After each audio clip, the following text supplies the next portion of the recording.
I literally put a gun to my head and I pulled the trigger and the gun misfired. Oh my God. You're not where you are because of what happened to you. You're where you are because of how you chose to respond to it. Even though I had been through so many different things, I had been given the opportunity to experience things that my spirit, I can see it from this perspective now. Mm-hmm. I was an alcoholic before I was 21. I was on drugs. I was selling drugs. I was in gangs. Like I've seen things that most people only see on TV. From the moment that gun misfired, I truly felt, I found my purpose. And I said, I can't waste my life. I knew that from the moment that gun misfired, Yes. every breath that I would breathe from that moment was a gift. And I said, I'm not going to waste it. I don't have time to be negative. I don't have time to focus on who didn't do what and why. I don't have time to focus on what I didn't have. I had to change. Check this out. Check this out. Hi, everybody. Welcome to our very first episode of The Vibe Code, previously known as The Vibe Vault. Somebody freaking stole my name and marketed it long before I could, so we changed it. Anyways, our guest today is Mr. Princeton Clarke, and he is a coach, a professional speaker, and a best-selling author who has spent over 2 decades guiding people to awaken to their true power and purpose. As the founder of Evolved Mastery Global, Princeton helps leaders, visionaries, and everybody, everyday people really, break free from limiting beliefs. They master their mindset, their emotions, their energy, and they create a life of impact and fulfillment. He has coached clients worldwide and worked with some of the best in the world. Tony Robbins, Dean Graziosi. He hosts the Evolved Mastery podcast as well. I don't know if you guys ever seen it, but go check that out. He's a father of 6. Holy mackerel. That's a lot of children. My mom and dad had 12 and 10 on their sides of the family. So I'm understanding the big family concept. I think it's a great idea. And he's here to talk to us today. Welcome to the show, Princeton. Thank you so much for having me. I'm glad to be here. I am so happy to have you here. I've been looking forward to this chat for a very, very long time. So thank you so much for being here. Princeton, let's just jump right in. You've been guiding people for over 2 decades, like I said in the intro. Okay. What was the turning point in your life that kind of put you on that path? So my life changed when I was 23, and it was following a failed suicide attempt. Oh.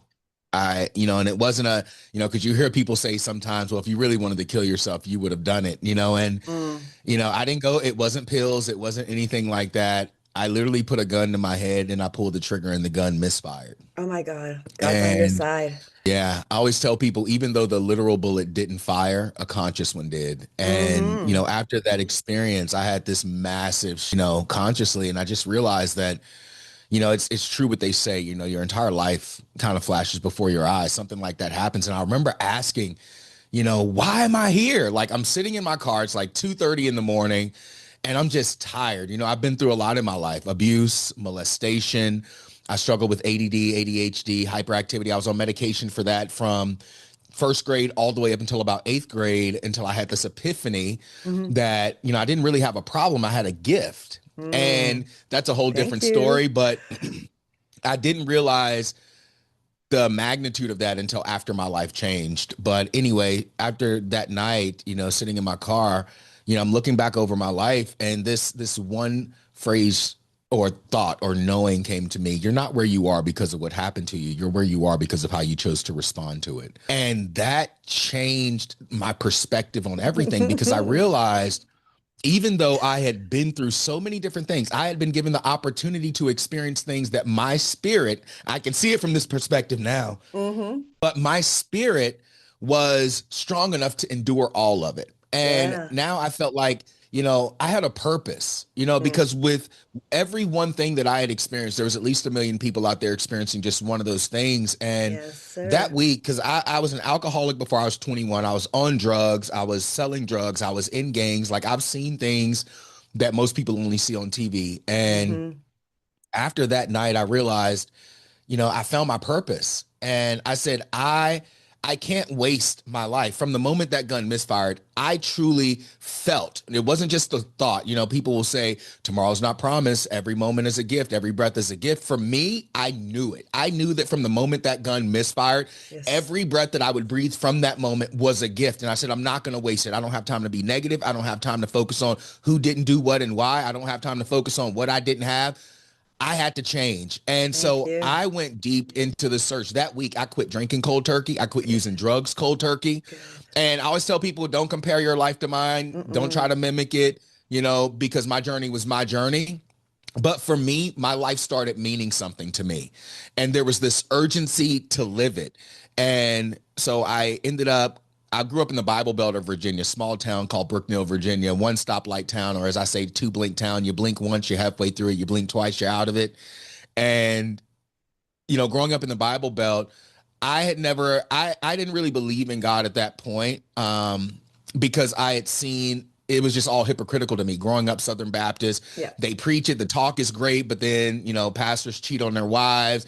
They're drinking, they're playing the lottery, they're doing all these things. And I never saw the love that they talked about. So I had pastors in my community tell my family I was a lost cause. And I said, you know what? I got to this place where I didn't know what else to seek growing up in a small town. And I said, I guess it's the Bible and something's happening. I don't know what it is. And so when I started reading the Bible, I started reading it, searching for stories that were similar to mine, searching for experiences that were similar to mine. And I found quite a few, but as I began to study, I started studying the Hebrew, the Greek, the Aramaic. Nice. And I started realizing that, man, like so much of what's taught is taught wrong, especially once I started studying the Aramaic, especially when I got to the teachings of Jesus and he spoke Aramaic. And I said, well, why was it translated? I had all these questions. Long story short, for about a year, I just read the entire Bible, studied the original languages, and there was just this hunger for knowledge at this point. And I remember reading the passage where, this man, Jesus, he's hanging, he's been beaten beyond recognition. He's hanging on the cross. He looks out over people and he says, forgive them for they know not what they do. Yeah. I say that I remember often. I got chills all over my body and I started crying and I said, teach me to love like that, because if I can't love like that, I don't want to live. And so this is why I always say to this day, love is my religion. But I decided I was going to go back to school after that year. I ended up getting a bachelor's in biblical studies and Eastern religion because I wanted to study. I was seeking the thread, what connects us all in humanity? Why did some people see it this way? Some people see it this way. I was just really hungry to understand culturally where these beliefs originated and whatnot, and ended up becoming a pastor, but more like a pastor like Neo in the Matrix. Like I'm going to go in and I'm going to teach it right. And I tried to do that for about 5 years, but growing up Southern Baptist, and then I became non-denominational. And I realized I had this epiphany after the last message I preached, and it was, you can't use the system to change the system. You must become something new. And that's when I chose to that's when I chose to step down. And I said, I always say now, I'm a disciple of the message of Jesus. I'm not a Christian. I don't claim a title or a name that a man puts on me. I am a disciple of the message, because anybody can say I'm this title or I'm a part of this group, but do you live the message?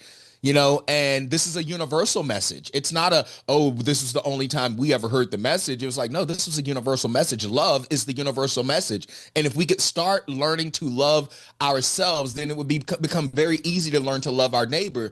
And so when I started looking into that, I said, well, what are some other ways I can do that? And my early mentors, as I moved into the speaking and coaching space, I said, I want to impact people all over the world. I don't want to just be in a building. And so my early mentors were Dr. Wayne Dyer, Les Brown, Zig Ziglar, started working with them. And back then it was different. It wasn't social media. You didn't have social media, but you would go to events and, you could get their emails and you could you could talk with them. Of course, you'd buy their programs and stuff like that, CD, cassette, whatever they had. And I just got to really get close and learn a lot from them. And then, of course, I guess it was around 2005, I came across Tony Robbins. And so now I'm reading all his books and learning from him. But what opened up to me in my capacity to reach people was the business side, how I could build things out and use my impact to grow my influence and reach people all over the world. And by this time, social media has come out. You've had MySpace. Facebook is opened up to everybody because it used to be just for college students. Mm-hmm. And now I just started focusing on impact. And here we are years later. I've had multiple businesses that I've used to support myself as I've built my coaching, speaking, and business and entrepreneurial brand. But I got to work with Tony Robbins and Dean Graziosi starting around 2020, worked with them for about 2.5 years, and the rest is history, as they say. I love your story. It actually kind of mimics my story in the same way because I didn't go to learn anything about the Bible. But I also started with, questioning a lot of stuff. And I truly don't believe in religion, but I believe 100% in God and Jesus because I met Mm-hmm. him back in 2019 when I passed away. I met him. Mm-hmm. And God told me when I met him, be love, show love, share love. He says that's all humans have to do to get off the planet is be love, show love, share love. And you're following that. You just learned that all by yourself. I had to go and meet the big guy to figure that one out.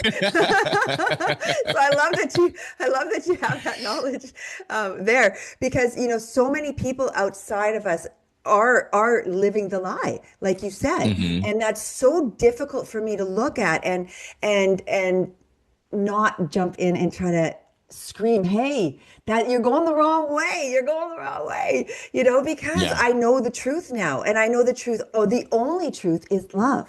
That's all it Yeah. is. That's all we have to learn is to love ourselves first and then share that love outwards, right? That's all we Mm-hmm. have to do. And so that's when my journey began because guess what? This woman was living in self-hate prior to that, right? And just like you, I didn't try to commit suicide, but I literally died because I gave up on myself. Same idea. Yeah. So I think a lot of great people are born out of that kind of trauma, that kind of uh, loss, loss of self. And I'm Mm-hmm. really happy to know you for that reason because listen, we're mimicking each other along the way here, and we're both going to be helping so many people as we grow larger and larger. But let me ask you, how did being a father of six kind of impact? How did that shape your approach to like men's mental health and your emotional resilience and all of that sort of stuff? I was a father, and when I failed to commit suicide, I was 23, getting ready to turn 24, and so I had two kids and one on the way. Mm, My now 21-year-old just turned 21 on the 22nd of this month. He was born right after this, and okay. so my kids never really, even at that age, they were all really young, and so they don't remember me before that time. My oldest, when I really started this journey, my oldest, who's 24 now, was 4, Mm, and then, well, he's actually getting ready to turn 4. He wasn't 4 yet. He was 3. And so then my daughter, she's 2 years younger than him. And then my 21-year-old is 2 years younger than him. So I already had basically 3 kids at the point that my life changed. And yeah. I realized, I always wanted to be a father, even prior to that. I always wanted to be a father because I used to always say, I just want to give my kids the love I never had. But during this journey, in the beginning, you don't realize, you don't even know what that love looks like.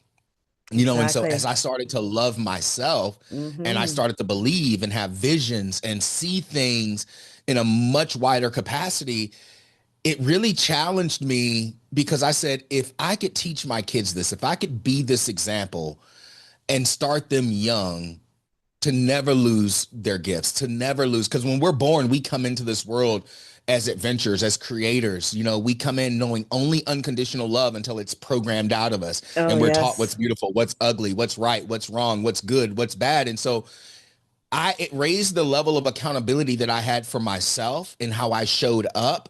Because even if nobody else in the world got it, it was like these kids were going to see me and I was going to be the first example of a man that they would ever see. I love And it. I said, I want to be that example to them, especially having a daughter. I have 2 daughters now. My youngest is 4. And I said, I'm the first example of a man they're ever going to see. And as men, I feel like what's happened is, we've lost that primal instinct to build, to create infrastructure, to be the visionaries that we are, to be the leaders that we are. And we've sunken into this place. And as I rediscovered my power, I would look around and I would see so many men in the same place, the victims of their reality, Yeah. And who didn't love themselves enough to say, wait a minute, this is my life. Mm-hmm. Because the program, the system, you're not good enough, you don't have enough money, You you never will. don't make this Yeah. much, Mm-hmm.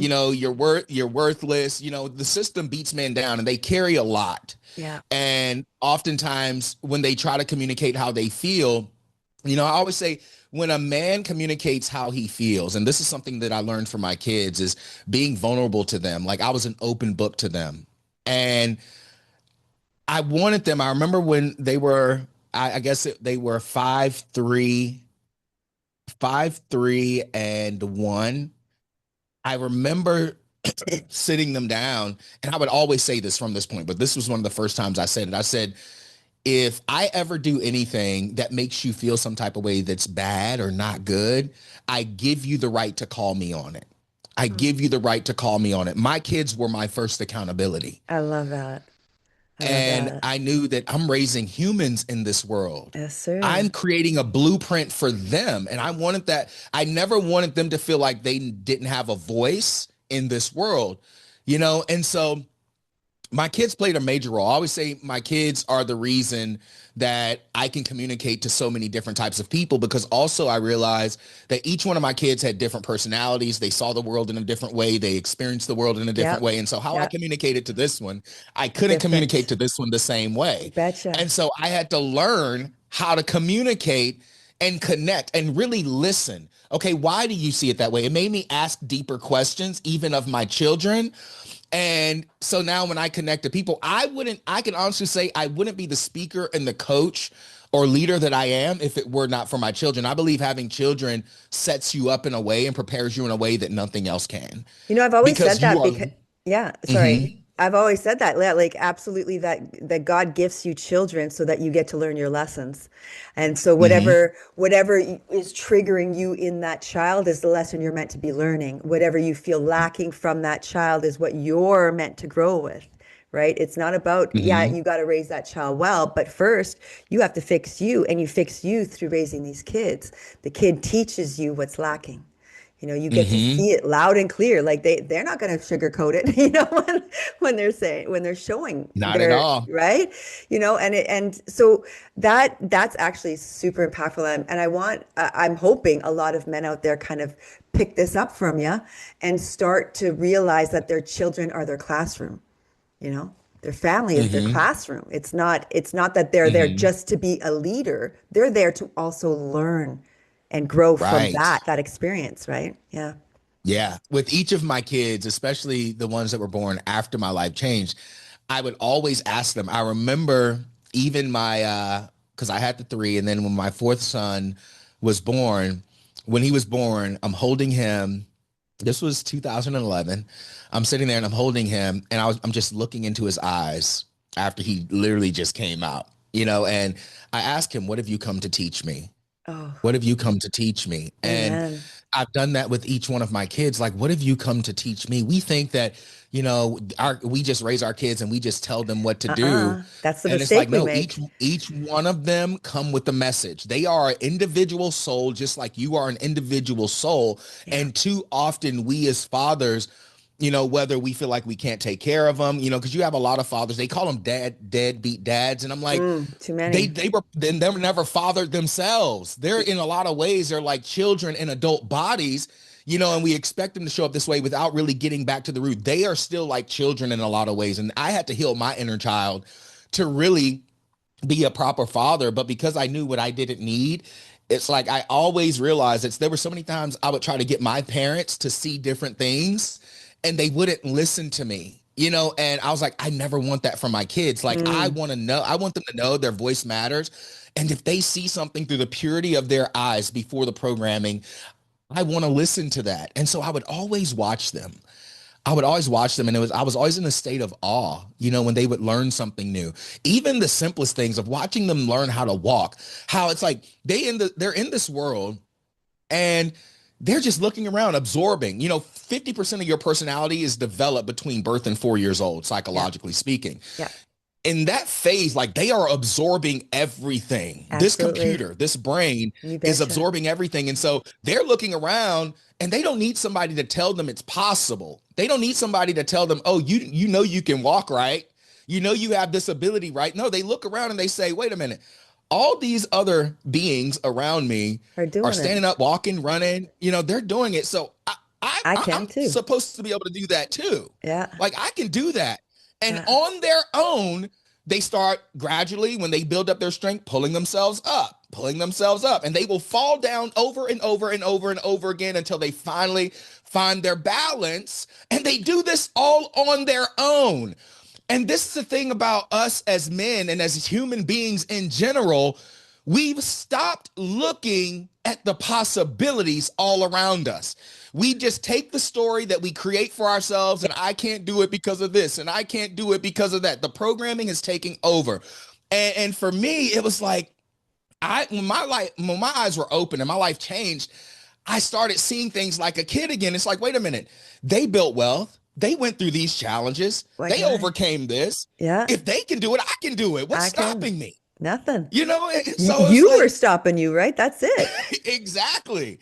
And so it was just, again, my kids were just pivotal in my growth, and being able as men, as women, to look at the human experience as an opportunity to grow and evolve every single day, to let go of what doesn't serve us, to let go of the stories we tell ourselves. We got to really listen to the things that we replay in our brain for the why we can't do something, and really also look at our I am statements. I am not good enough. I am not worthy. I am not lovable. I am, and start saying, no, I am fully capable. I am powerful.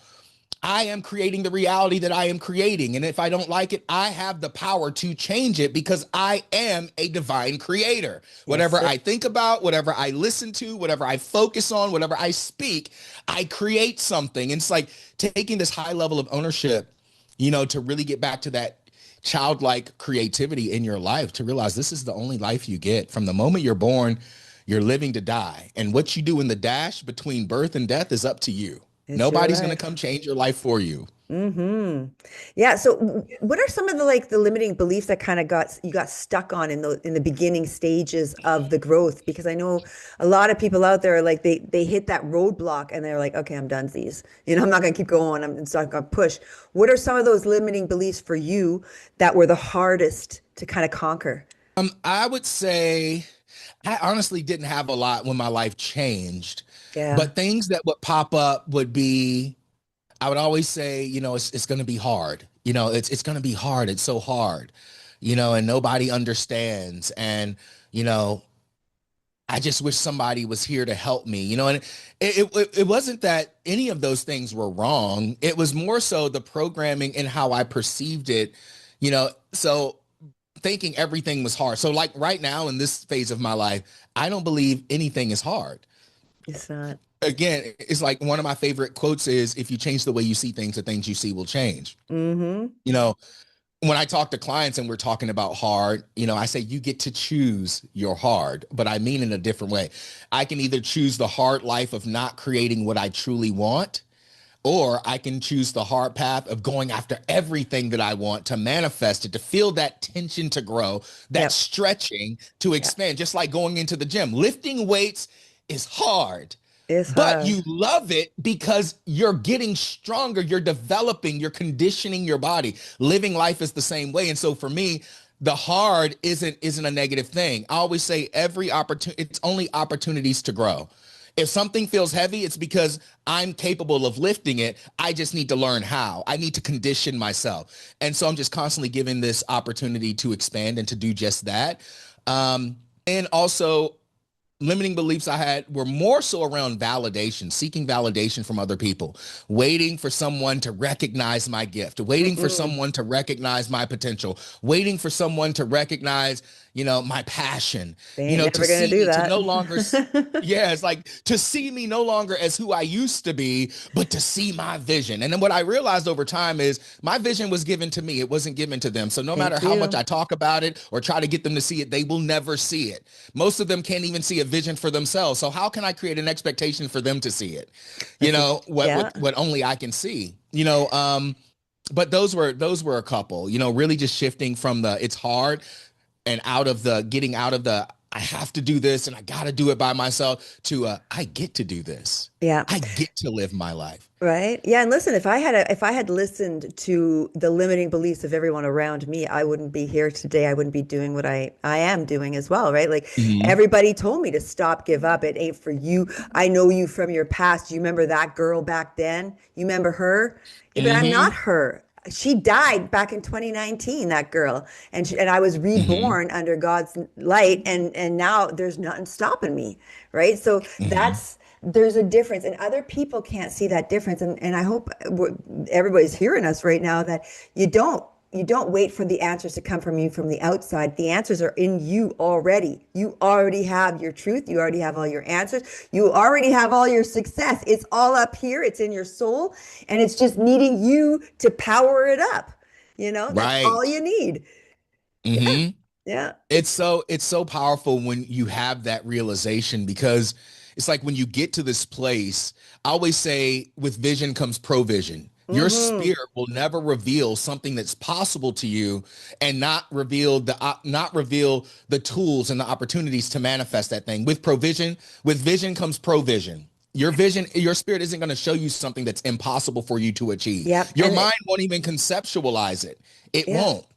And that's why they say it's free choice, right? That it is now your choice to absolutely grab onto those tools, onto that vision, onto whatever it is that's been offered to you and only you, right? And it's your Hmm. choice to either walk away from it or jump right into it. And so the you that was with that gun to your head, that guy, what would you say to him now if you were in that room with him in that moment to say, "Hey, dude, because I know there are people watching us right now who Hmm. are at that stage, who are ready to give up and who are thinking, where can I find my way out? What would you say to Hmm. that guy? I used to say, if this version of me spoke to that version of me, he would probably punch me in the face. but, but then I said, no, let me really be honest because a lot of the times we look at the surface of where a person is and we don't look at the fact that a person that gets to that point, they're going through so much Oh, pain. yeah. And so instead of speaking to the symptoms of the problem, which Mm, is the pain, which is the neglect, which is that lack of love or experience of love in their life, if I were to walk up on that version of me sitting on him, I would just say, listen, Princeton, I know you're tired. I know it's been hard. It's been hard having this pain on the inside that you can't find the words for. And when you try to find the words for and you try to explain it to people around you, they just can't hear it. But I know that pain. And we were not created in that car that night. And because my mindset at that time, as I had the gun, was the world is going to be better off without me. My family will be better off, and I finally just get to rest. I'm so tired. mm, So if I walked up to endure pain alone, mhm. and so let's sit and let's talk for a while. Don't end your life because the mere fact that you are still breathing, even though you've endured everything that you've endured, means that you have a purpose here. Your spirit was strong enough to make it through all of that. Yeah. And I want you to know that if nobody else has told you this, I know you don't know me from Adam, but I love you. And I don't need to know you to love you. You are living, breathing, connected to the spirit, just like I am, whether you believe in that or not. And so, even as we speak in this moment, we are sharing the breath of life, and I'm grateful for you. I'd love to just sit with you and talk to you and listen to what you're experiencing right now because you shouldn't. It's unfortunate that you've had to deal with all this by yourself. It's unfortunate that you've had to grow and experience the abuse and the trauma that has brought you to such a deep space of despair that you think your only way out is death. Your only way beyond it is death. But what about those kids, the kids that you have? Imagine the trauma that they're going to experience when Lifetime. when they realize their father took his life. And you may say to yourself, you may be thinking to yourself right now, they're going to be better off without me.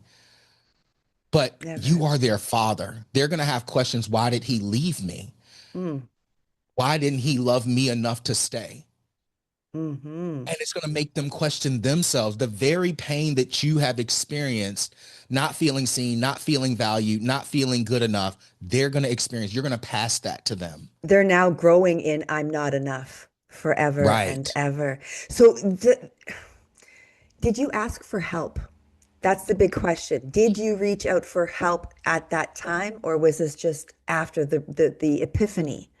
I mean, at that point, I had everybody telling me what I wasn't doing and I wasn't good enough. And, Pointing the I got finger, so yeah. dark. I had gotten so dark at that point. I remember my mom coming to me. This was maybe 6 weeks prior to this day. And she had come to me and she said, Princeton, you need to give your life to God and Jesus, get back in the church or you're going to end up dead or in jail. And I looked her dead in her eyes, Mama knows. all seriousness. And I said, if one more person says something to me about God or Jesus, I'm going to kill them. Oh no. Yeah. How are you going to talk to me about this great love? But even the people closest to me who say they love me so much can't see the pain that I've been experiencing, won't acknowledge the role that they played, And so at that point, I wasn't trying to hear anyone, because everybody was so focused on what I needed to do and how I needed to do it, Hmm. and not really asking the question, like, what are you going through? How are you feeling? Well, I think it's fair to say What's though that wrong? they didn't know themselves because they're also not healed themselves. So how can they know the right thing Right. to say, the right way to help you, the right way to pull you out of that depression, that self-loathing? How Yeah. would they know how to do it if they're living and walking in those exact same shoes themselves? You know what I mean? hmm Yeah. And that's huge because as parents, and as I became a parent, I realized this. Children often expect their parents to have all the answers and to No, they know don't. everything, No. but there is no blueprint to life. Yeah. Everybody's just figuring it out as they Yeah. go. So if there's someone out there that's listening to this right now and you're still blaming your parents for what they didn't do, how they didn't do It's it, not how their they didn't show fault. up for you, it's not, they didn't know. They're trying to figure it out while still trying to navigate their pain and their fear and their worries that maybe were never communicated. So they masked it and they learned how to wear masks just to cope, just to get through life. And some of them are probably, if they're still here, they're probably still experiencing that same pain. But this is what I learned as a son to my parents, is that I get to break that cycle. Yes, sir. I get to be the difference and I get to show them that, look, like my parents come to me and my mom will apologize for things that I experienced. And she'll say, I wish I had known this, that, and the other. And I say, Mom, it's okay. Like, You know now. I don't hold that over you. You didn't know. I can't keep blaming you for what you didn't know. I've made plenty of mistakes in my life as a parent, Mm. and I've had to just own it and say, you know what, I'm sorry, and then give my kids space to just talk about it. We're all just figuring it out. Stop putting parents on a pedestal. I know you want them to be perfect. You want them to have it all together, but let's be honest. Nobody has it all together. We're all just figuring it out. And so give yourself space and grace to accept that, because if you can accept it for them, you can accept it for yourself. We're Bingo. just trying to figure it out. All of us, even the coaches, even the priests, even whomever, everybody is still hmm trying to figure it out. What do you think is the greatest struggle men are kind of facing right now when it's coming to their mental health? Oh man, there's so many. I know. The greatest though, Maybe top three. It's a tough call. I'm thinking it's it's just that so they're hard. Even lost, as a like they're the lost man, boys that you were talking about. yeah, it's like a lot of them, I think one of the greatest struggles is that for most men, especially men who've experienced things like I've experienced, we look at the sense of fatherlessness, Mm, in the world right now. A lot of men were not truly fathered, and I talk to my boys about this all the time, and I'm always saying, as a father, it is our job to set the foundation to lead young men, to remind them, like I'm always telling my boys, I love you. I'm always telling my boys, I'm so proud of you. I'm always telling my boys, I'm the first validation for my kids. Good. And as a father, that authority, when you speak Mm. that into your kids, it changes them, Mm-hmm. because now it doesn't matter what the rest of the world tells them that they're not. It doesn't matter if the rest of the world tells them that they're not special. It doesn't matter if the rest of the world, doesn't believe in Because they them or know. whatever. My dad does. Yeah. My dad does, and it's like we as fathers and as men, a lot of men didn't have that. Yeah. Like my father, I was probably going on 30 years old the first time I remember my father truly saying, "I'm so proud of you." Mm. And even up as recent as 4 years ago, I'm carrying this weight. I'm impacting people all over the world. This is really when I understood self-love to its fullest capacity, because I was giving to everyone. And, one of my mentors told me, he said, the more your impact grows, the more time you need to yourself, the more you need to love yourself. But I called my dad, I called my mom and dad. It was early in the morning. I was just feeling so overwhelmed. I was sick. I lost like 20 pounds in 2 weeks. And even in that call, I remember saying to my dad, I just want you to be proud of me. And as men, that's what we want. We just want to be acknowledged for the things that we do good. Mm-hmm. Because the moment we do something bad, that's exploded and it's put out, even in relationships, it's like everybody acknowledges all the things that we do bad, but not the things that we do great. Not the things that they're just expected of us to be the provider, to be the leader, to be the infrastructure, to be the visionary. Like that, we are required and held to a standard that other people don't hold themselves to. Mm-hmm. And no matter how much we fall, no matter how much we experience, we're still held to that standard and not seen as human. Well, and the And issue also lies in the fact that, and I think you mentioned part of it is that we're not focusing on the right things. We're focusing on what you did wrong rather than right. amplifying what you did right. Like if you want someone to have a good behavior, you have to continuously remind them that they're a good boy or they're a good girl and they're doing something right. But if you keep saying you're a piece of shit, you're garbage, you're stupid, you're not enough, you're making these mistakes, look at how you messed this up again, you're still saying that to someone. What do you think they're going to start thinking about their abilities? It's going to Yeah. decrease with every word that comes out your mouth or out of whomever's mouth, right? Yeah. And that's why we have to understand, like, if you want to raise good children, if you want to be a good human being, if you want to have a good wife, a husband, whatever it is you got in your life, you actually have to promote the goodness within them. That's how it's going Yeah. to continue. That's how it's going to grow. You can't keep pointing out people's flaws. You can't keep telling them they did wrong. Yeah, you can discuss what they're doing wrong and help them to grow, but you always, always have to always remind them of how good they are, what they are doing good. And we Yeah. don't hear that enough in society at all. If you go to work, what do we hear? Here's your progress report after 3 months and all the crap you've done. Bad. And then Right. you might get a list of a few things you did good or whatever, but it's to keep you down. It's always to keep you down, so that you're Hmm. not going to go to your full potential. Right. So is And that, go ahead. I think when that happens, again, we as men, I can say all that, but I also want to say this to men. We have the responsibility. The world is where it is, because when I talk to men, I'm like, look, life is challenging. Mm, It is. It is. But we get to set the standard. yes, In we our do. masculine energy, we are called to set a standard.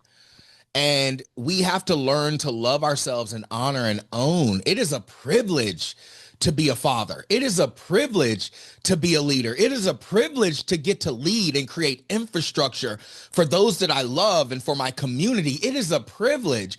And again, change the way we see things. The things we see will change.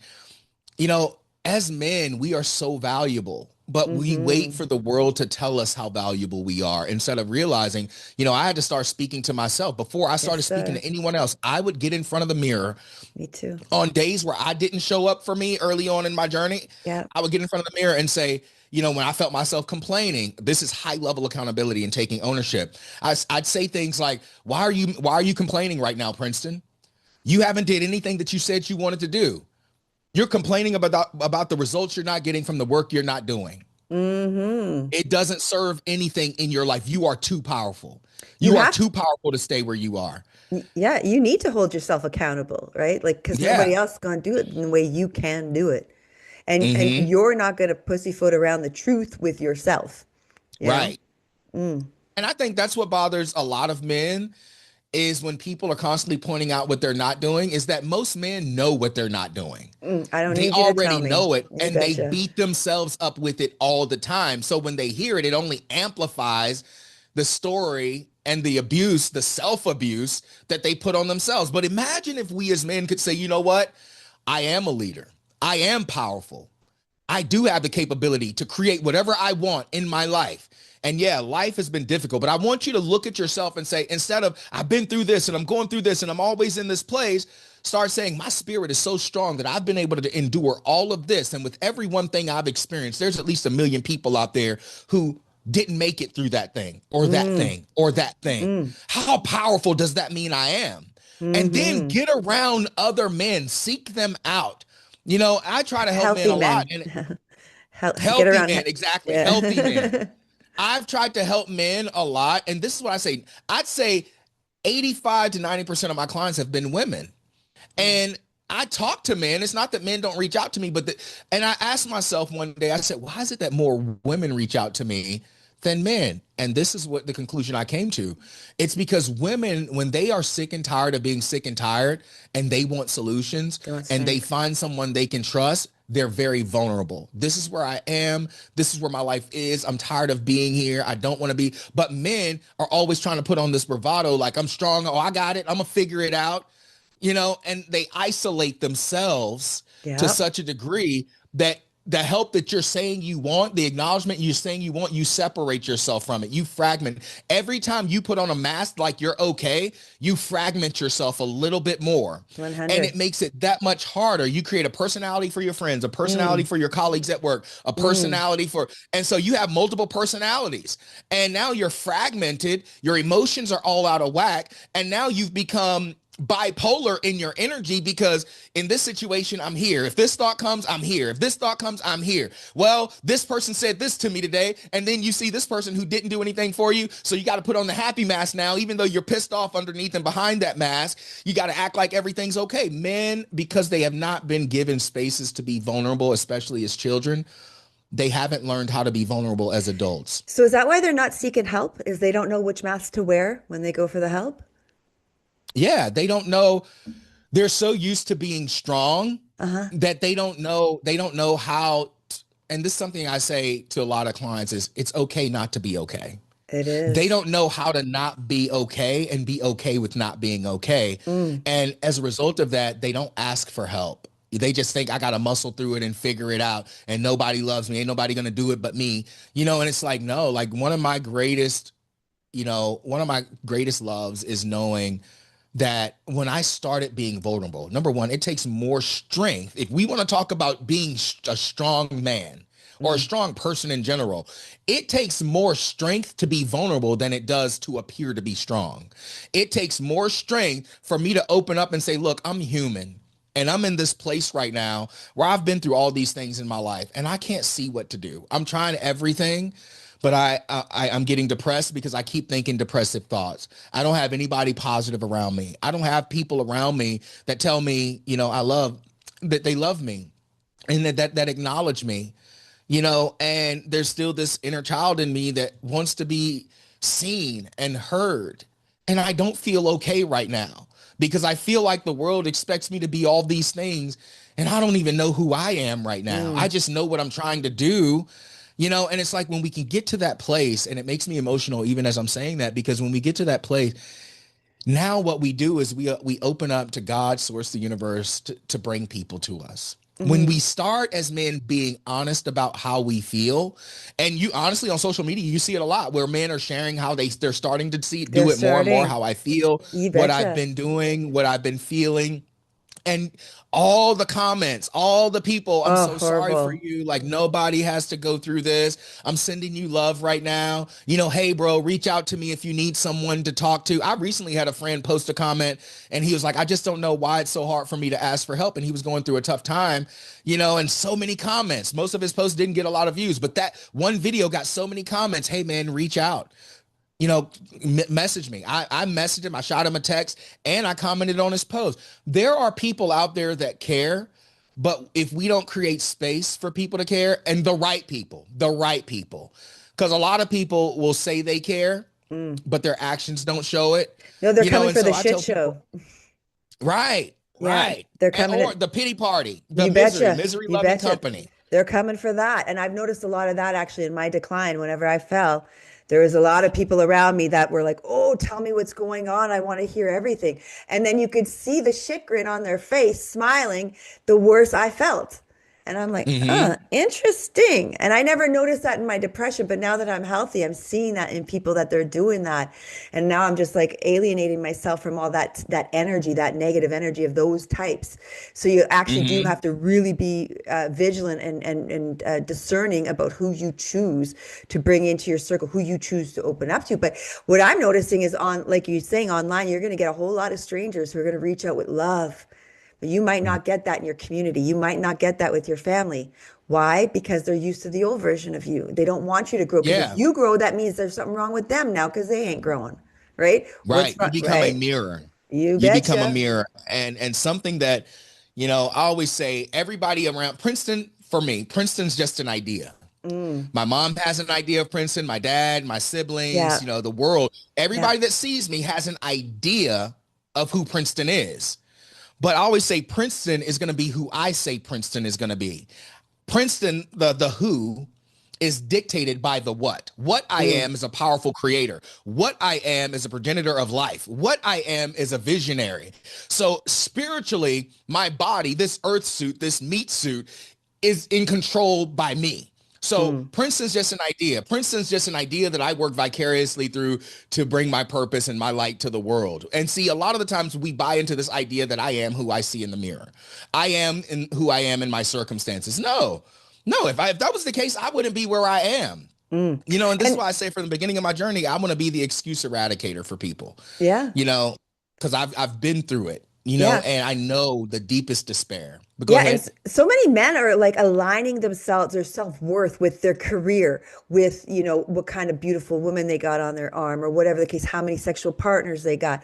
That's what they're, how much money. They're aligning themselves with the wrong thing. And I like that you said, that's not what I value me as. That's not how you're supposed to value you because Princeton isn't all Hmm. of those things. Those are just Hmm. things. Princeton is more, right? And they Yeah. have to understand that they are more than their career. They are more. So when I ask people, who are you? They always give me the answer, oh, I'm a lawyer, I'm this. That's not who you are. That's your career. Yeah. Do you even know who you are? And they have zero, it's crickets, no Yeah. answer at all because they don't know themselves. And Yeah. that's where we go back to that self-love. Like you need to love you. You need to understand who you are. Your soul, not you, not this meat sack that you're living. Right. Yeah. Well, the way that I phrase it is like, who you think you are and what you are two completely different things. Bingo. Because the who, again, it's like if you say, oh, I'm a title, I'm a position, I'm a status, whatever. It's like, no, what are you?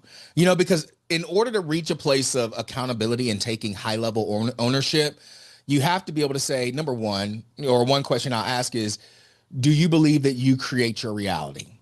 Do you believe that you have the power to create change in your life? And most of the time people are going to say, yeah, of course I do. Okay, do you believe that everything you think creates something, whether it's a Most people say perception, an no. idea, or whatever? Well, I didn't create this in my life. I didn't create that in my life. And Yeah, that's you not what I'm did. saying. You can't control all the things that happen around you circumstantially, but you can always choose how you respond. So how I think, Tony Robbins often says, where your focus goes, your energy flows. Yes, So now sir. where I would challenge them with that one statement is, what are you focusing on? Mm.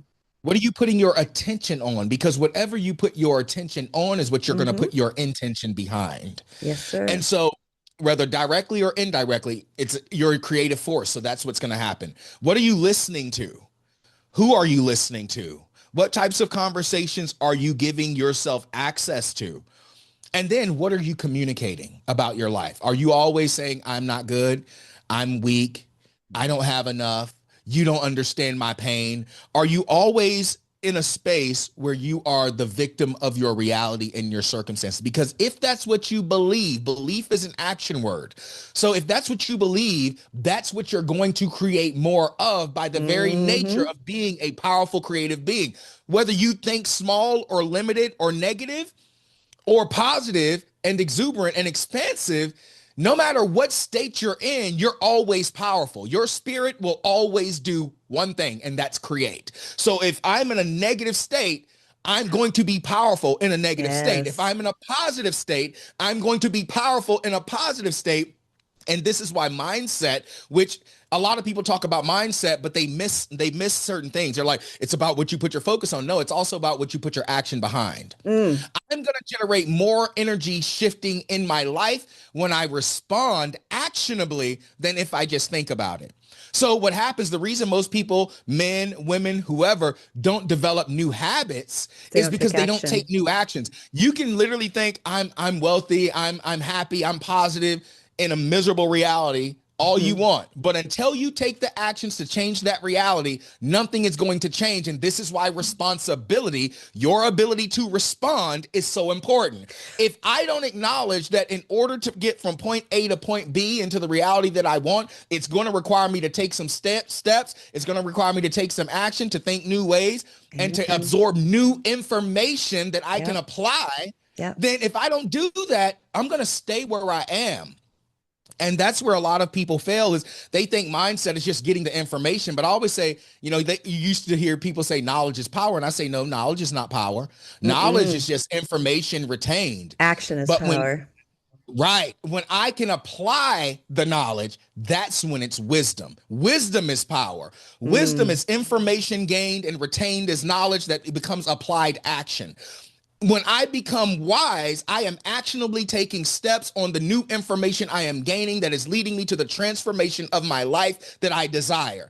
If I am not doing that, this is what makes me ignorant. If I get a bunch of information that I don't apply to my life to create transformation, I am now ignorant. I am choosing to ignore the truth of why I am where I am instead of taking ownership and taking action.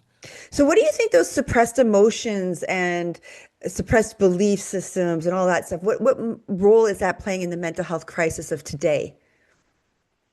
Oh, I think a lot of it is just being reinforced. Yeah. And I'm not going to get into politics or religion or anything like that, but a lot of it's being reinforced by the different systems of this world.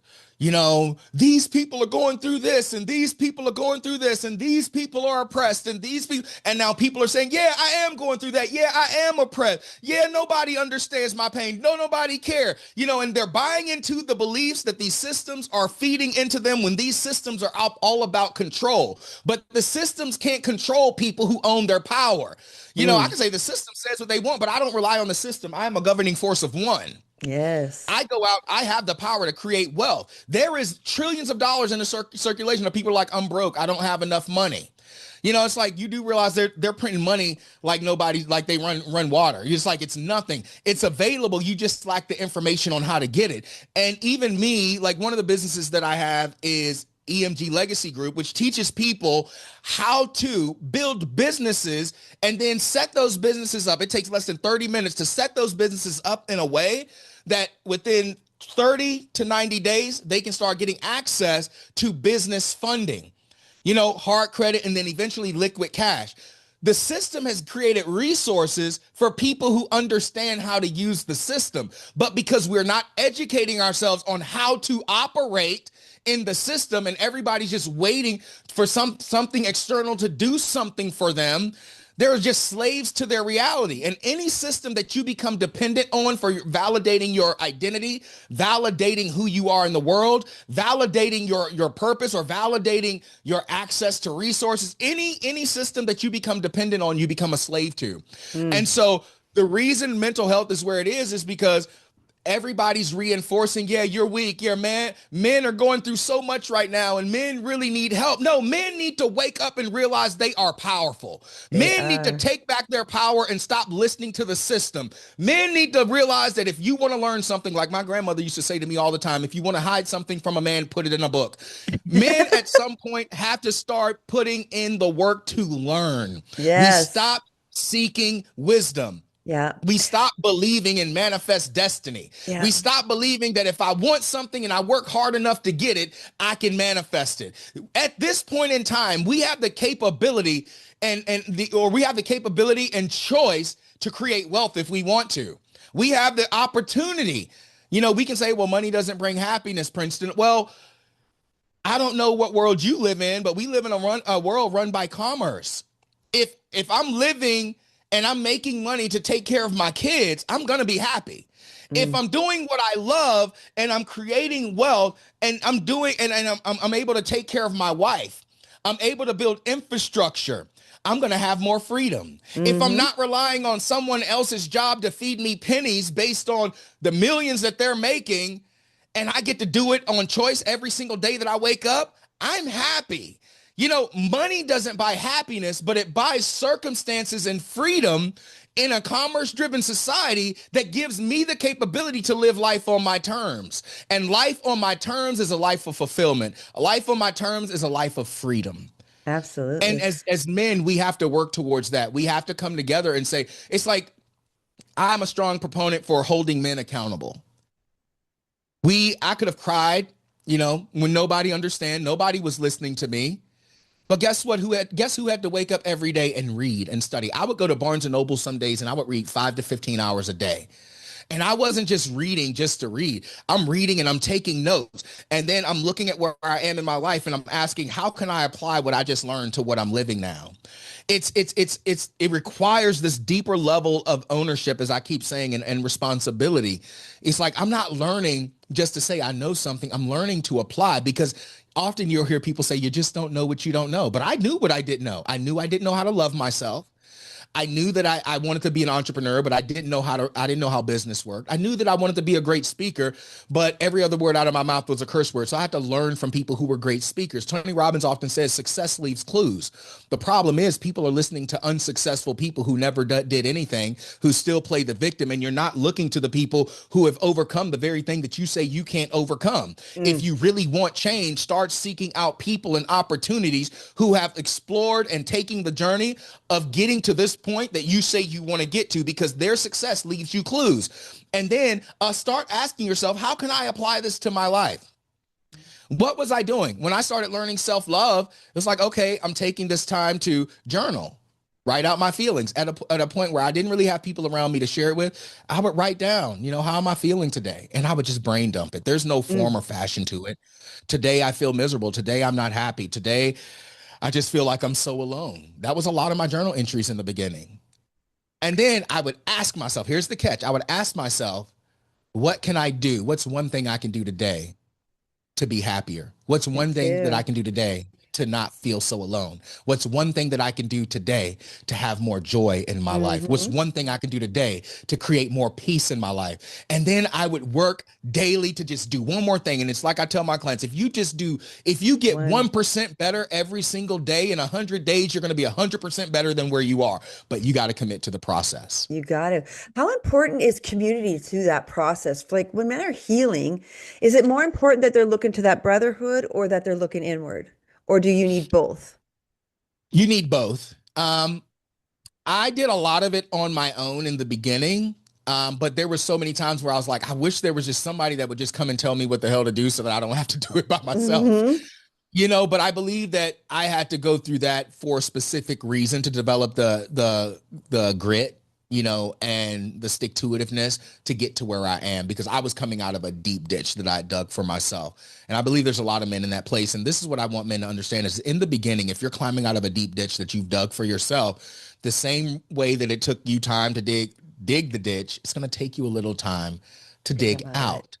And depending on where you are in life, there may not be people in that ditch who see or know or understand where you are. And so it's going to feel a little lonely in the beginning, but don't let the fact that people are there or not there determine how you show up for you. Because at the end of the day, you get one life. You're One. the one person that's going to be with you for the rest of your life. And you have to be that one to esteem yourself. It's called self-esteem for a reason. You know, you have to be able to esteem yourself. Tell yourself how great you are. Tell yourself you're worthy.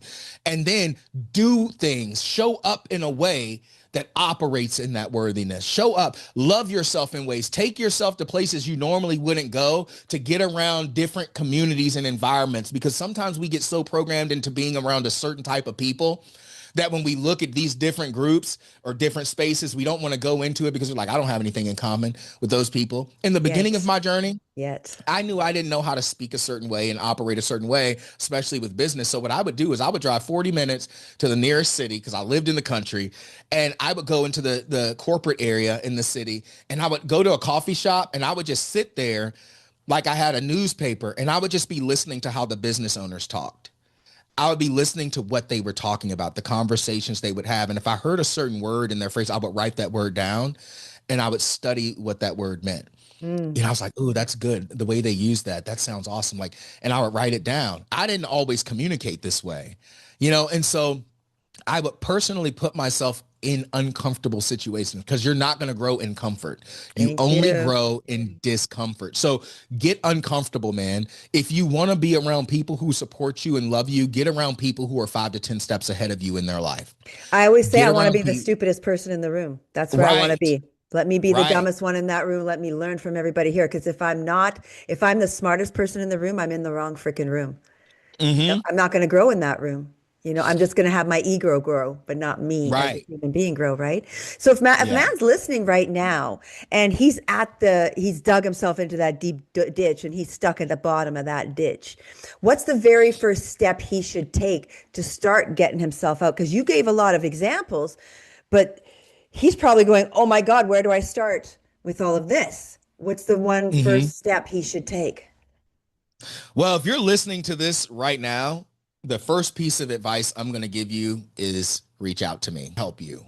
You know, I want to see men grow. I want to see men Yeah. evolve and own their power. And sometimes I always tell my clients, we're going to talk about your problem one time, and from that point on, we're only going to talk about the solution. Thank you. We're only That's what going to we talk do. about the power that you have. Mm. I'm not going to refer to you as this weak person who's stuck in this place. I'm going to refer to you as the powerful person that you are. Hmm. And you need that because in the beginning, you may not know how to talk over yourself. You may not know what to see in yourself. And even if you say the things, it doesn't mean that you believe it. You know, it's like I say with positive affirmations, you know, people always talk about positive affirmation. I'm happy, I'm healthy, I'm wise, whatever. But Not I enough. think the step up from that is incantations. Tony Robbins talks a lot about this. It's like you don't just say the thing, you literally get to a point. So I wouldn't just say, if I'm doing an affirmation versus incantation,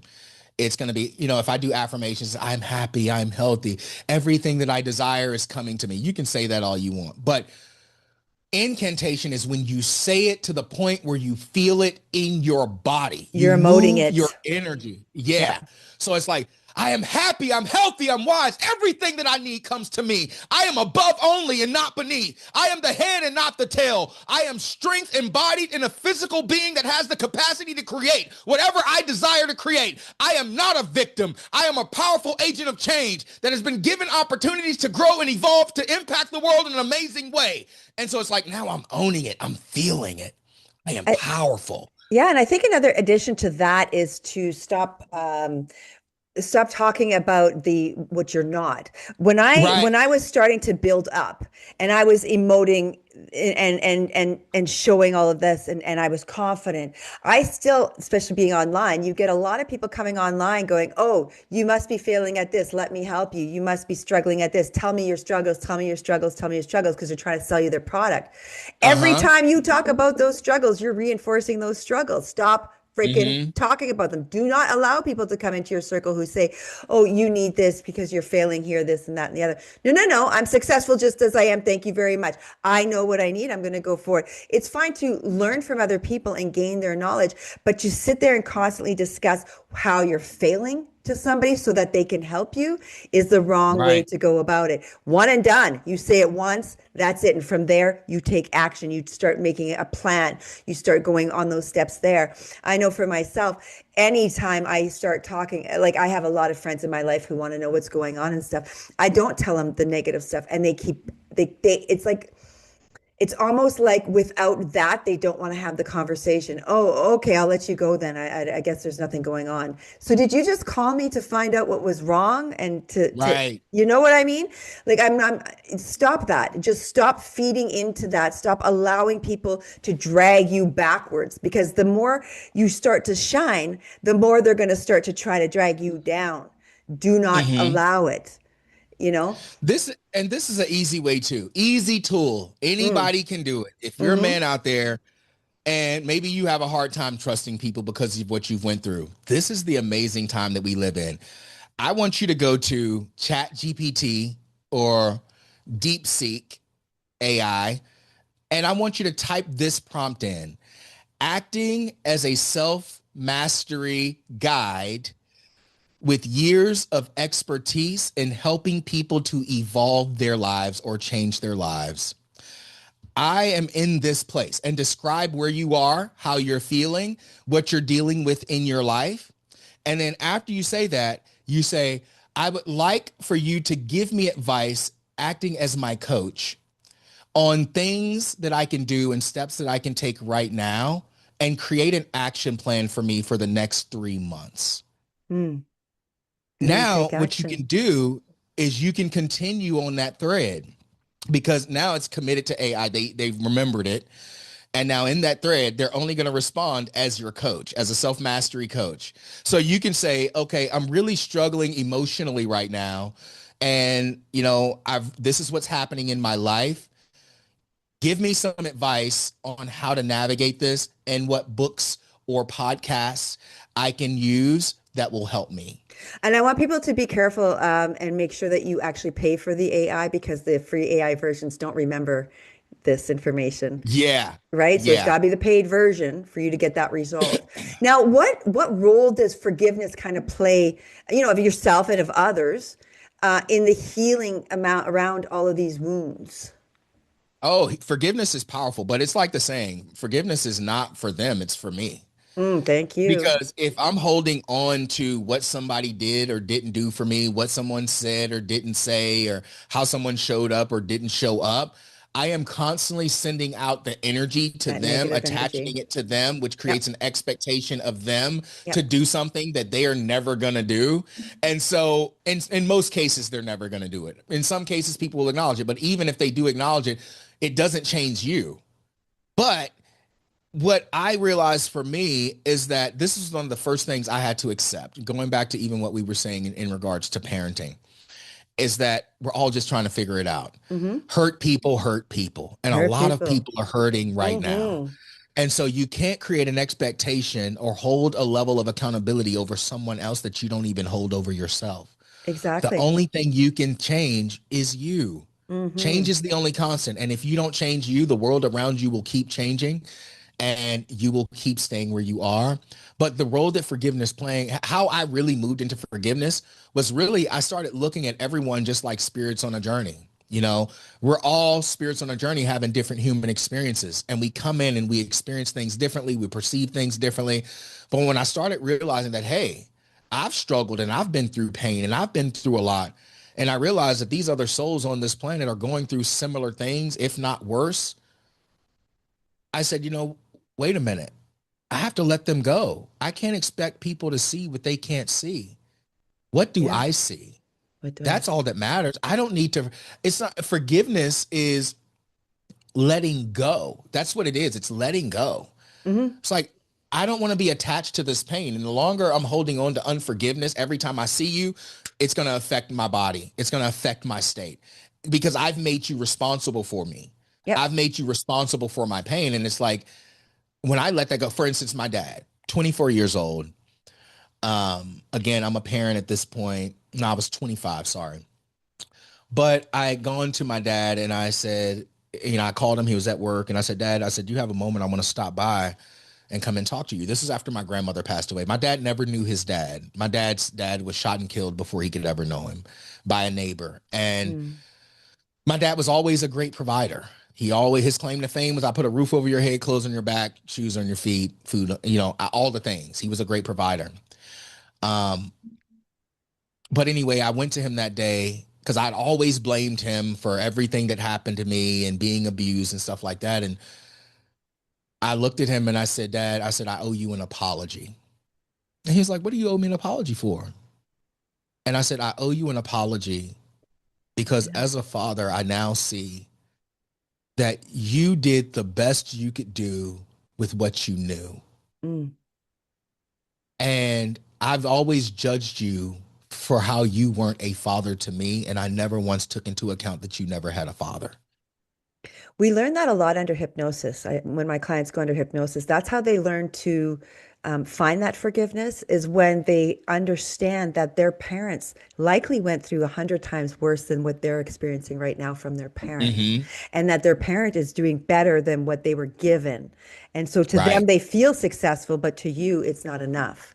And then we also have to Yeah. remind ourselves, though, that listen, your parent came in. We all have a cup of love on our plates, right? A cup of love, and the parents came in, and their cup of love might be smaller than your cup of love. So they might, with all the love and they have in them, might not ever be able to fill your cup of love that you need filled.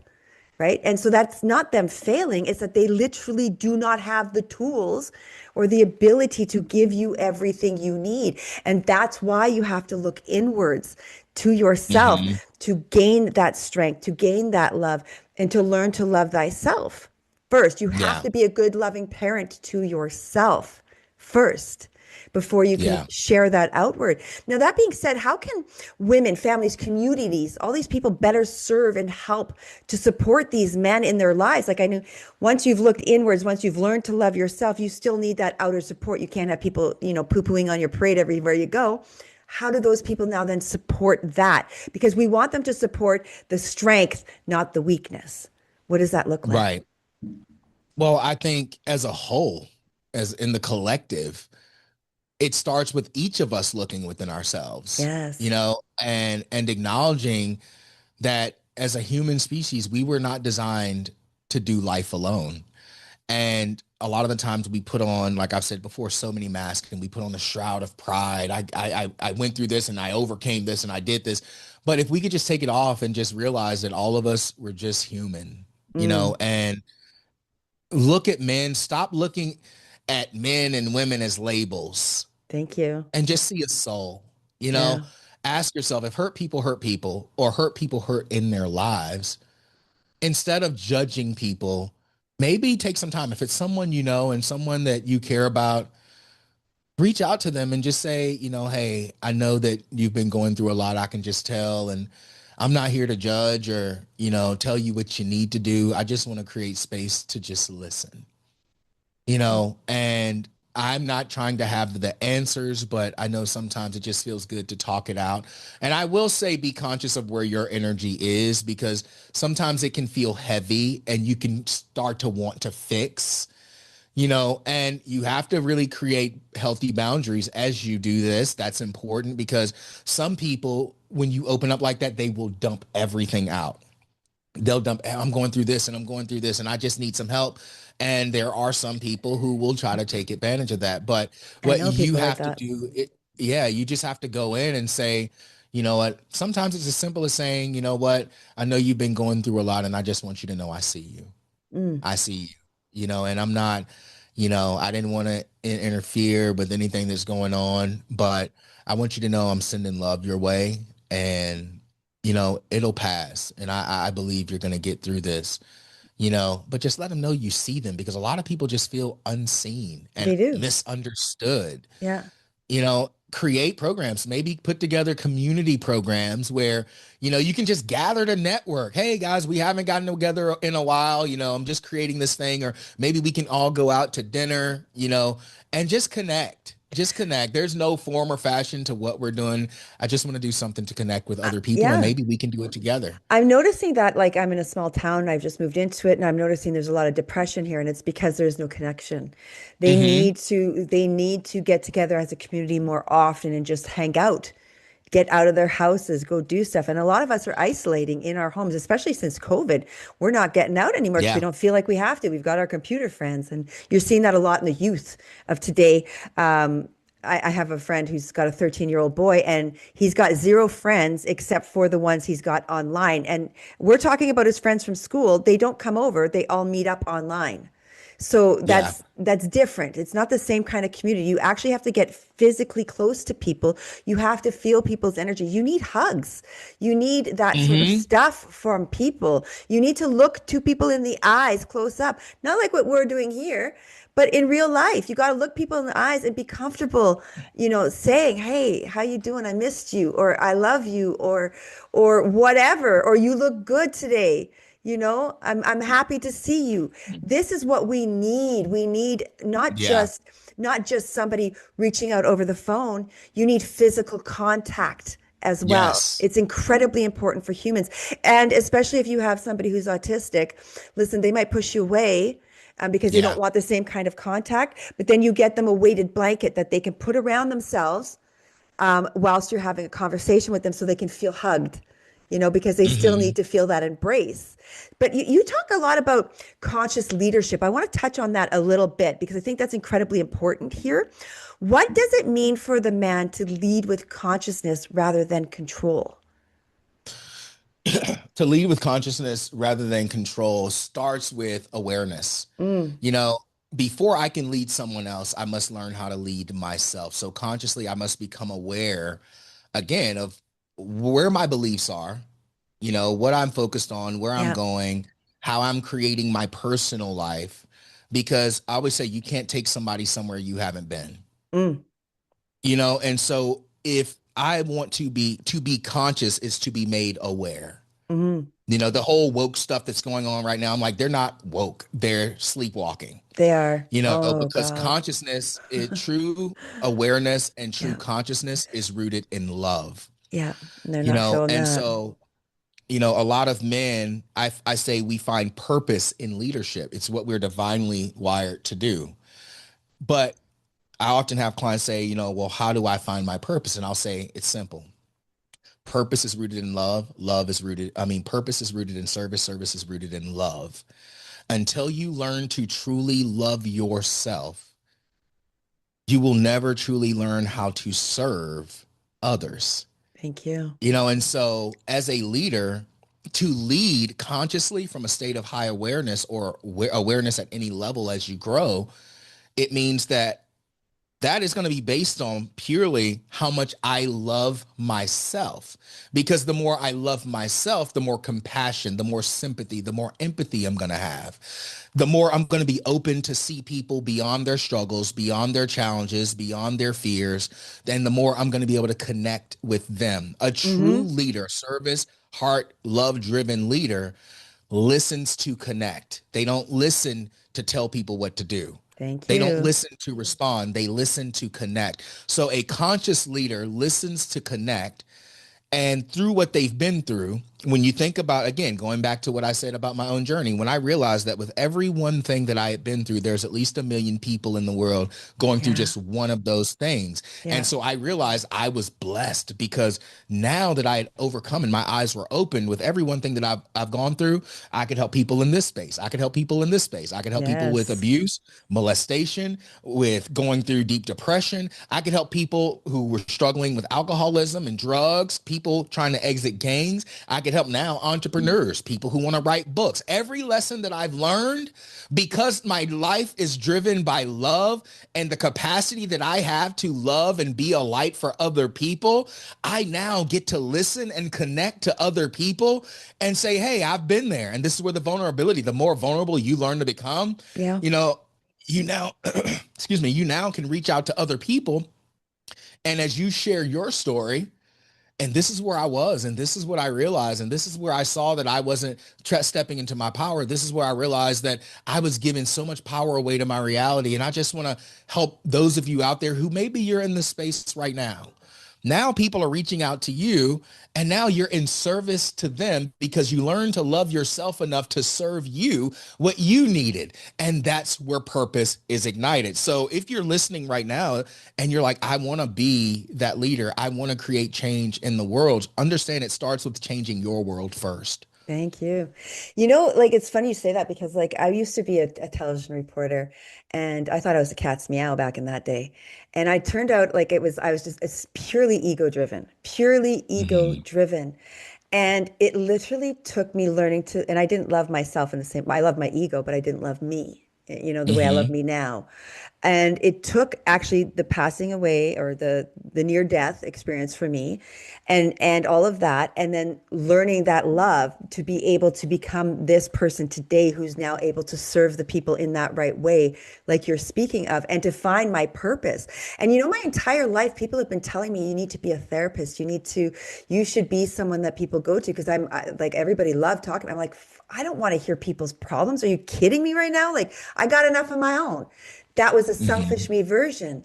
And now that's changed because I realized that was always my purpose. Other people saw it in me, but I never saw it until I loved myself. And now that I Mhm. love myself, I'm able to freely give and to freely help and to I'm able to serve in the way that you just described, the way we need to Mhm. be with everyone else. Right. And listen, 5 years ago, Christine, to today, Christine, are two different Christines, very different Christines. And if you go back in my videos, you will see the growth. You will see the changes. I went from grumpy girl to this girl, and Mhm. you can't, it's not going to happen overnight for people who expect it to, oh, I've changed my mind, so it should be happening lickety spit. No, this isn't McDonald's, okay? You're not getting your meal right away. You have to wait. You have to work for it. You have to get towards it. You have to learn all the steps you need to take. You have to go through the mistakes you're going to make. You have to be humbled many times so that you Yeah. can get to where you got to go. And you got to be okay with being humbled. It's not about your ego. This is about love. And it starts in Mhm. you. It starts in Yeah. you. What are some of the misconceptions that you're understanding in men's mental health that you maybe want to shatter today? Because I know I can mention a few here, but let's hear what you're going to say.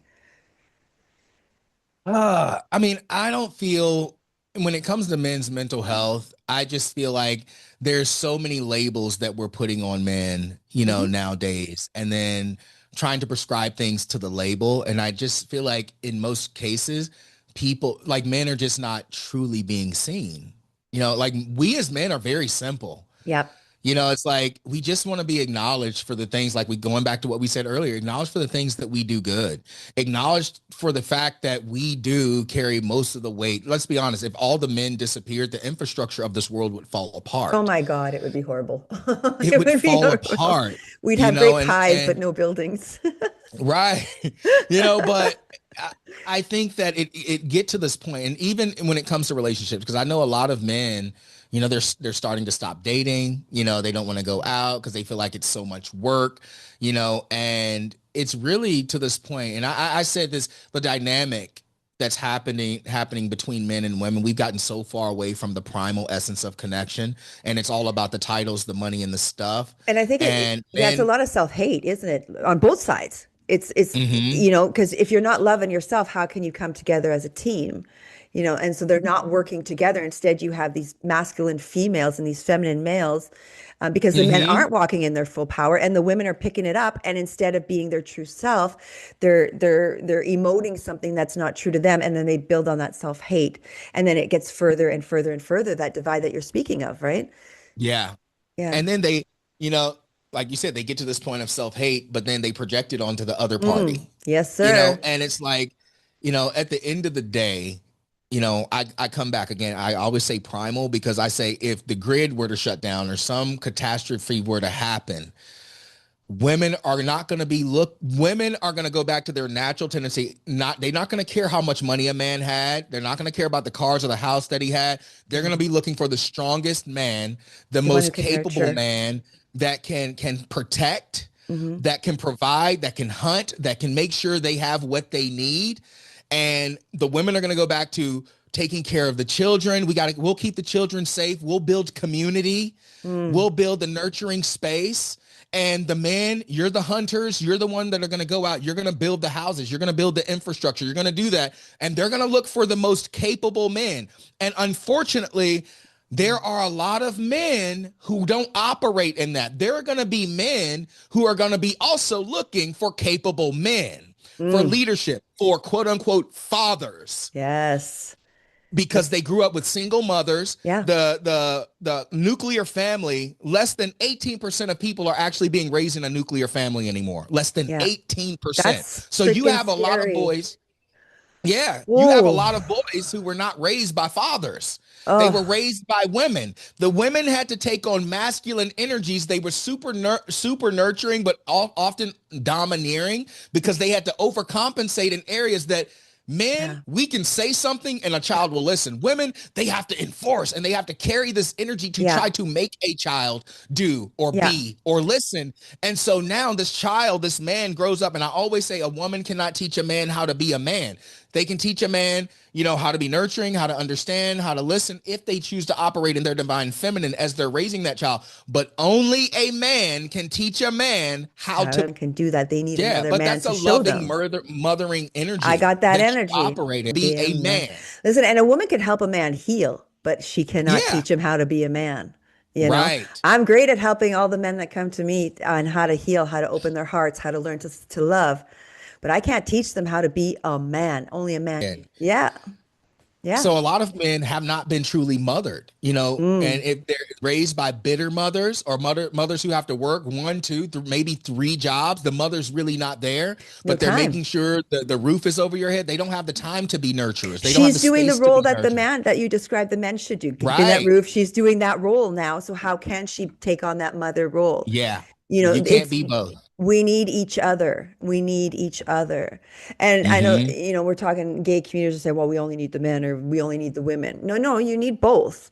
Your You need children both. need both. So even if you have two feminines or two females raising in your family, you should still go out and look for a nurturing man to help raise those children, to give them a good Hmm. example of what it is to be a man, what it is to be loved by a man, so that they're not going out there and ending up on the pole or ending up with guns in their hand. You know what I mean? Like Right. you still need that strength. I know in my household, we didn't really have a strong man in my household. And it reflects upon me because I still am a woman in my masculine. Yes, I have my nurturing because I give in this business and stuff, but I'm still very masculine. I like to say I have bigger balls than most men I know. That's scary to Hmm. me to say that Yeah. now. I used to take pride in that statement. And now I look at that, I'm like, oh God, I got to help these boys. I got to help them to become the men that I was lacking in my world. Yeah. You know? Yeah. Yeah. It takes a village. It doesn't take just you or two people. It's taken a village to raise that family. And that's what we used to do back in the day, which we no longer do. We do not let the village Right. raise anymore. Right. That's a huge, huge problem. What do you think Yeah. the men's healing is going to influence in the next generation, especially your own children? Because once these men are healed, once we're seeing their strength, imagine the possibilities. What is that going to look like? Well, I see a world where, like, I can speak for my boys, Mm. because I was even having a conversation when I had birthday lunch with my son on Monday. And, I'm always telling him, like, you are better than me at your Mm. age. I love it. Like, you've come so far. Like, he's very high level of emotional intelligence. He's not reactive at all. When he wants something, he says, he communicates what he wants. He sets boundaries. If you don't align with these, then we're just not out of alignment. I mean, we're just not in alignment. So I think you're going to start seeing more men who create healthy boundaries. You're going to start seeing more men who step into their masculine. I will accept this. I won't accept that. You're going to start seeing more men with vision. You're going to start seeing more men who become innovators again, creators, inventors, artists driven by purpose. You're going to start Yes. seeing more men who can also nurture, but who also value the woman's capacity intuitively to nurture and be exactly what she is, and setting a creative space and a healthy space, a healthy container for the women in their life as protectors, so that those women can sink back into, or rather, not that word, rise back into their divine feminine, Thank to you. now create healthier environments that are more conducive for raising and transforming communities, and that's just the start. You're going to start seeing the reformation of partnership, Yeah. and coming together in purpose to build life. The Yes. infrastructure of the family system will It's gonna start come to shift back. again, because the men will once again become the leading prime directive of that family, Yes. Thank of you. that household, of that vision for that family, creating generational wealth, understanding the power that they have and the responsibility that they joyfully take because they're wired to operate that way. It's like, I feel like a lot of men complain about how hard it is and I don't have the money. It takes, back in the day, they were able to provide on a family, you can make $30,000, $40,000 a year and one man could take care of a household. You can't do that Can't do anymore. And that. it's like, No. it costs over $100,000 just to take care of a household. Well, that may be true, but there's also more money available to you in this time than there was then. And Thank so you. now times have changed. And as long as you're looking into the past of what they did and how they did things in the past, instead of learning where you need to grow and change in order to get access to what is necessary to thrive in this society, which it's 100% possible. I'm proof of it. There's plenty of other people out there that are proof of it.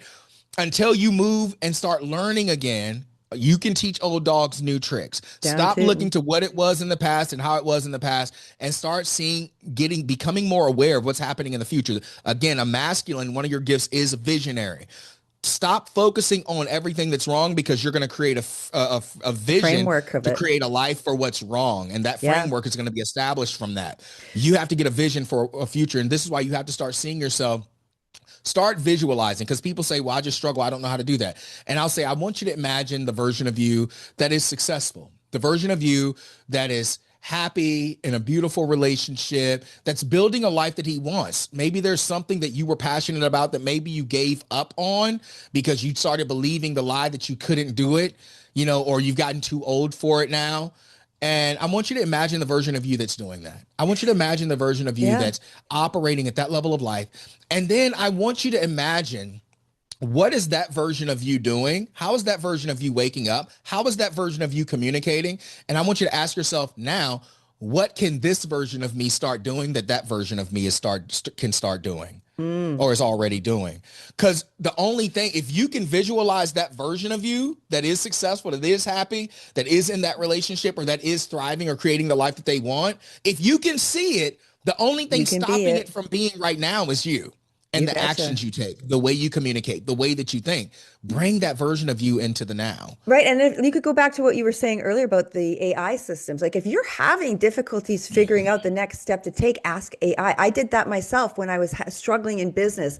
I didn't know where to go because I was struggling. I asked AI, and now AI has made my company much more successful because it helped me to figure out the action steps I needed that I didn't have the knowledge of to do. So Mm-hmm. if you're poor, if you're complaining that I ain't got no money, I ain't got this, what you do have is you have AI. And AI can Mm-hmm. show you many side hustles that you could do right now today to make you a few bucks. It can show you Right. the steps in order to take action on those hustles.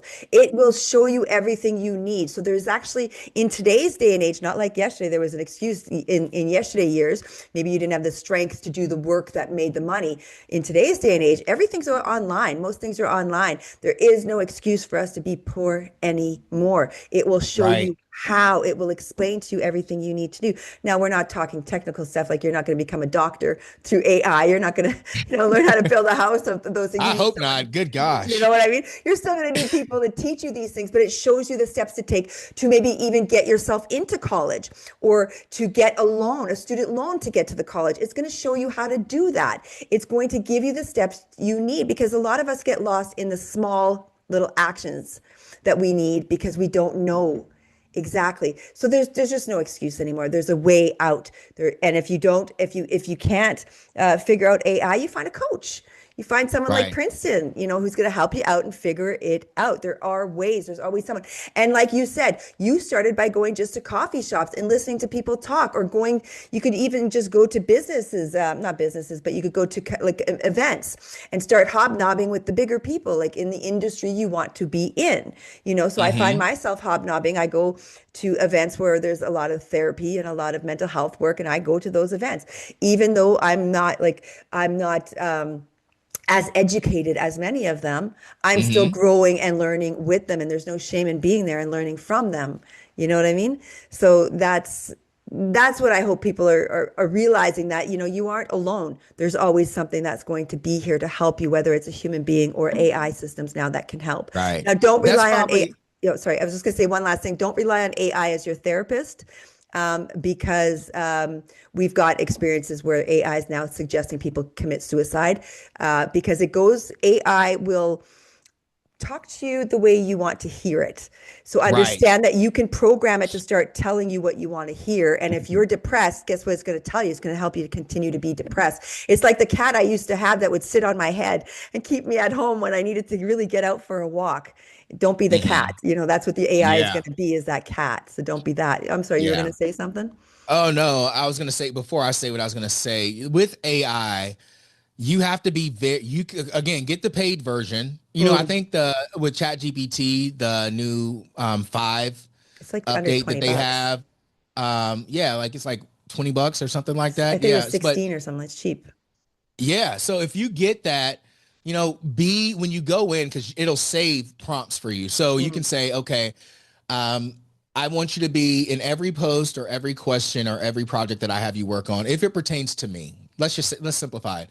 I need you to be non-biased, not tell me what I want to hear, but tell me what I need to hear based on expert professional advice Yeah. in these areas. Yeah. Anytime you ask for a prompt for business or your personal, make sure you add in there, give me your non-biased Biased. expert opinion Yeah. on this. This is Yeah. where I am in my life. These are the results that I'm trying to get. This is how I feel, you know, and I need you to give it to me straight. Yeah. What And are every, some of the main things that I am not doing or that may be hindering me?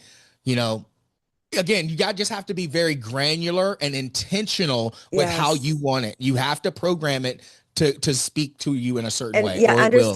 understanding it's a tool, it is not your friend. Okay. It Right. is a tool. Right. So use it as such. You have to say everything, all of your intentions, everything you're looking for, not just, please help me, I feel sad today. Because now Yeah. you're going to get a system that's going to help keep you sad. So, Hmm. if you can leave one message to all these men listening right now here today, who feel unseen or unworthy, what would it be? You are not, same as I learned. You are not where you are because of what you've experienced. You're where you are because of how you have chosen to respond to it. Your worthiness, your capacity for love, your impact, your capacity for creating the life you want, it's all in you. And I love you enough to say, if you want something, if you see something as possible, go after it. Don't sit around and wait. Don't sit Mm, around and hold back. I always say the deepest fear, if I could have a fear, is that one day I leave this world and standing face to face in front of me is the version of me that I could have been. mm, right? If you are in a space right now, imagine what it would be like to leave this world and face the version of you that could have created what you have the potential to create right now. I'm not saying big vision, big picture. What if you imagine it like this? Because people say, well, I just don't, it's just so hard. It's just so hard. And I say, well, imagine it from this perspective. Because all the things that we say are hard, all the excuses we give ourselves, all the but statements that follow the advice because people will say, I know, but I'll paint a picture to them in this perspective. Imagine that I was standing in front of you. You were waking up in the morning and I had put an explosive vest on you and it had 24 hours on it. And I said, you have 24 hours to start making new decisions, to start going after that thing you want, to start loving yourself, to create change in your life, 24 hours. And if you have not created progress in your life in 24 hours, this vest will explode. Oh, You're going to be on Google. I need to figure out how to do this. Google, help me do this. you're You're going to be moving. online trying to find people who because now there's urgency. The Yeah. real reason we do not take action is because we don't have urgency for our life. We live every day like tomorrow's promised. And I was going to say, And don't give yourself a time clock that's a month or two in advance or a week in advance. Today, it's yeah, today. Today is your time clock, 24 tomorrow's not hours. promised. Yeah, 24 hours. You got that vest on. Yeah. Yeah, 24 hours. You got today is all you have. All you ever have is now. Mm. And tomorrow, there are plenty of people who said, I'll get to it tomorrow. Mm-mm. And they didn't wake up today, or they were in a car accident, or they had a heart attack. I'll get to it tomorrow. I'll get to it tomorrow. All you ever have is now. Where you are right now is a result of decisions that you have made, past moments of now in which you made decisions that have created the reality that you now stand in. The future doesn't exist. The future is a product of every decision you make right now. So every day that you put off becomes the future of what you currently experience. And that's why change doesn't happen, and so you are worthy, you are fully capable. And where you are right now is a product of decisions you've made, choices you've made. Every day you wake up with the 2 C's, a chance and a choice. What you do with it is up to you. I And love until that. you take ownership of that, you're going to stay where you are, not because life is hard, but because you're choosing it. And that's the first thing. Like, I choose to be where I am. If I am able-bodied and able-minded, and I am still in struggle 5 years after knowing that back 5 years ago, I wanted to create change and I needed change. At this point, if I'm still there, that's my choice. Uh-huh. Nobody's making you stay there. Nobody's holding a gun to your head. It's the belief systems and the stories that you're telling yourself. It's the Thank you. actions and the steps that have created procrastinative habits. Yep. And now you've manifested a reality that you hate. But until you get sick and tired of being sick and tired of being there, you'll never change it. You'll So never. people say, I'm just tired of being here. I'm tired of being here. Are you really? Are you really Not tired of tired it? enough, apparently. Yeah. Exactly. You're still settling with it. When Yeah. you truly get sick and tired of being there, you take Go action. change. You reach out. You start developing the habits. Mm. And people say, well, I just don't know. And I'm like, of course you do. When people say, I don't know what to do, I say, okay, look at everything in your life that you don't love, everything in your life that's creating pain, everything in your life that's creating challenge That's and where we struggle. change. You have it in front of you you have a mirror in front of you every single day. You literally can just pick one and say, okay, well, I'm not making enough money in this area. What are some new things that I can start learning? What are some new steps I can start taking? Yeah. I don't have enough positive people around me. I didn't either. What are some steps that I can start taking? Let's How ask do I AI find how to them? find them. Right? You'll Right. find What are them. some networking groups in my area? Yeah. Where are some Yeah. entrepreneurial and inspirational networks? Yeah. I don't have the right information. Okay. Find it. AI. Find I'm it. in this point right now where I want to change my mindset. I want to create a healthier life for myself because I'm here, A, B, C, or D. You pick. Give me 5 steps that I can take today that Yeah. will help me to start creating progress in this area. Exactly. And then actually take those steps. Like, don't just Take read them. it. Don't just read it. And that seems to be Yeah. the problem. It reminds me of the other day I was talking to somebody and I was mentioning that I was struggling with something with work. It's a new application that I've got and I'm having a really hard time. And my staff was too busy to do it, so I had to do it. And I was struggling. So I was talking to a friend and they're like, "Oh, maybe I should just come over and we should cuddle." Excuse me, why are you trying to prevent me from being successful? Like, that's the first Right. thought that came to my mind. Whereas Christine 5 years ago would be like, yeah, I think I need that cuddle. I think I need that, and that would have Yeah. been my excuse to then put off what I need to do. So don't allow yourself those excuses to put off what you need Right. to do. Don't make comfort more important than that uncomfortable feeling of learning something new.